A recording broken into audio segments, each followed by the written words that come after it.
Merci. Nous espérons que les abonnés qui regardent la vidéo en ce moment partageront massivement ces vidéos afin que ça puisse tomber aux oreilles de M. Simon, afin qu'il puisse nous dire comment lui il fait pour investir en Côte d'Ivoire, au Sénégal, au Cameroun et un peu partout en Afrique, et comment est-ce qu'il passe à travers les mailles du système comme la corruption, les mentalités, le vol, l'insalubrité, comment il arrive à faire tout ça. Alors moi j'avais une question qui persiste, Bintou.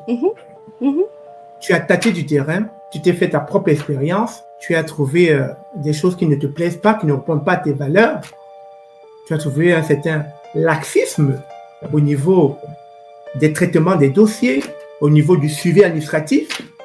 Alors, tu vas rentrer au Canada. Est-ce que tu auras encore envie de revenir en Côte d'Ivoire pour y rester cette fois-ci définitivement? Ça, c'est la question à $1 milliard. C'est la question que je me pose encore. Et j'ai envie de dire, si j'écoute uniquement mes sentiments et mon cœur, je dirais oui, parce que je suis attachée au continent, je suis attachée à mon pays. Mais ça ne va pas être une tâche facile. Et c'est pour ça d'ailleurs que je suis là, parce que je suis consciente que ça ne va pas être une tâche facile et que si je le fais, il va falloir que je pile sur certains de mes principes. Sauf que les personnes qui me connaissent un peu savent que les principes me définissent. Donc, mon cœur a envie de rentrer, mais la réalité du terrain va me ramener à trouver une autre alternative, à trouver comment vivre avec l'insalubrité, vivre avec la corruption, vivre avec le vol. Et quand on n'a pas parlé du vol, mais c'est un énorme problème.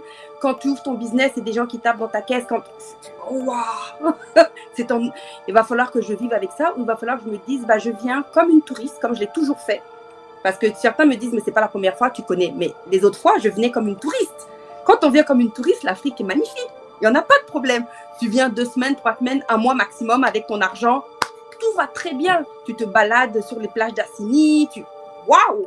Mais là, c'est la première fois que je viens, pas comme une touriste, mais comme un investisseur, comme une femme d'affaires, et que j'ai un regard différent.